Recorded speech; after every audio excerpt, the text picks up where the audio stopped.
নাঙ্গলকোটে মসজিদের জায়গা দখলের চেষ্টায় এলাকাবাসীর প্রতিবাদ। কুমিল্লার নাঙ্গলকোটে ঈদগাহ ও মসজিদের জায়গা জোরপূর্বক দখলের চেষ্টার অভিযোগ উঠেছে আজহারুল ইসলাম দুখু মজুমদার ও তার ভাই শরীফ মজুমদারের বিরুদ্ধে।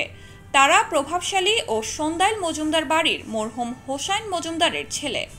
ঘটনাটি ঘটেছে উপজেলার দৌলখার ইউনিয়নের সন্দাইল বাজার জামে মসজিদ ও শাহী ঈদগাহ মাঠে।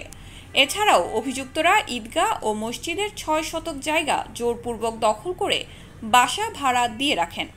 অপরদিকে ঈদের নামাজ আদায় করার জায়গা সংকট থাকায় মাঠের জায়গা বৃদ্ধির জন্য সংস্কার কাজ শুরু করতে গেলে আজহারুল ইসলাম দুখু মজুমদার পুলিশি হয়রানির মাধ্যমে ঈদগাহ উন্নয়ন সংস্কার কাজে বাধা দেন। এতে ক্ষুব্ধ হয়ে গ্রামবাসী রোববার সকালে ঈদগাহ ময়দানে উন্নয়ন কাজে সংস্কারে বাধা দেয় দুখু ও তার ভাই শরীফের বিরুদ্ধে প্রতিবাদ সমাবেশ করে গ্রামবাসী বলেন, এখন আমাদের ঈদগাহের জন্য ভাই আমরা আপনাদের কাছে আকুল অনুরোধ, আমাদের ঈদগাহটা যেভাবে করলে আমরা কারো কারো বিতর্ক না, এই জায়গাটা আমাদের মাদ্রাসা মসজিদ এবং ঈদগাহের নামে ৩৬ ডিসিম জায়গা ডিসি সাহেবের থেকে এটা কবলাকৃত জায়গাটা আছে। আমরা এখানে যখন সর্বপ্রথম মসজিদ করি, আমি ছিলাম প্রতিষ্ঠাতা ইমাম। কিছু মানুষ ফতুয়া দেওয়ানো শুরু করছে যে এখানে নামাজ হবে না। তখন আমি প্রশ্ন করলাম যে কেন, কদের খাসি জায়গা। এখন আমাদের গ্রামের লোক বাড়ি গেছে, জায়গার সংকুলন হয় না। আমরা ঈদগাহ বাড়াইবার জন্য আজকে কয়েক বছর ধরে চেষ্টা করতেছি। একটা লোকের কারণে আমাদের ঈদগাহটা কাজ হইতেছে। লোকটা হইল সন্দাইল মজুমদার বাড়ির দুখু মিয়া এবং শরীফ মিয়া। এই গড়টা তারা খাসি জায়গার মধ্যে আমাদের মসজিদ ঈদগাহ জায়গার মধ্যে করে রেখেছে, এই গড়টাও সরাইতেছে না। ডাক্তার আব্দুল কাদের চৌধুরী সাহেব আলোক করে ৩৬ শতক জায়গা ডিসিপ থেকে কাগজপত্র করে নিয়ে আসছে মসজিদ এবং ঈদগাহ মাঠের জন্য। এই ঈদগাহ মাঠ আমরা মাত্র ৩-৪ শতকে আছে। এখন আমরা এখন গ্রামের মানুষ নামাজ পড়তে জায়গা হয় না, না হওয়ার কারণে আমরা বড় করতে চাচ্ছি। একটা পক্ষ শুধু গ্রামের মাত্র একটা নাম বলেন, তিনি হলো যেটা বলা হয় শরীফ মজুমদার, দুখু মজুমদার। এরা শুধু একটা পক্ষ, কিছু জায়গা জোর করে দখল করে রেখেছে আর কিছু জায়গা আরো দখল করতে চাচ্ছে। তাদের বাহাদুরি, তারা আমলিক করেন।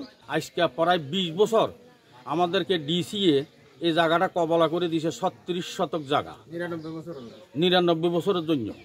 এমন মসজিদ ঈদগাহ মাঠের উপরে এই জায়গাটা কবল হয়েছে ৩৬ শতক। কবল মানে ক্লিয়ার লেখা আছে মসজিদ ঈদগাহ মাঠ ৩৬ শতক জায়গা। এখন আমরা একতাবদ্ধ হইয়া সবাই নামাজ পড়বো, তো নামাজ পড়তে হলে নামাজের জায়গাটা একটু মেরামত করতো, মানে সংস্কার করতো। তখন এই কাজটা করতাম যাইলে এক পরিবার হোসেন মন্দারের পরিবার তারা এটা বাধা দেয়, যে কোনো টাইমে এবারে বাধা দেয়। এবারে আমরা রোজার রমজানের ঈদে সবাই একত্র হয়ে নামাজ পড়লাম, সবাই বললাম যে ঈদের মাঠটা যে পর্যায়ে আছে এটার কি পরিষ্কার পরিচ্ছন্ন করা যায়। তো সবাই এক কথা বলছে হ্যাঁ এটারে করা যায়। তখন আমরা এটা মেরামতের জন্য কোনো দোকানপাট না, কেউ থাকার কোনো রুম না, তখন আমরা এটারে মেরামত করতেছি। তখন মেরামতের মাধ্যমে কালকে পুলিশ আনি আমাদের এটা বাধা দিছে।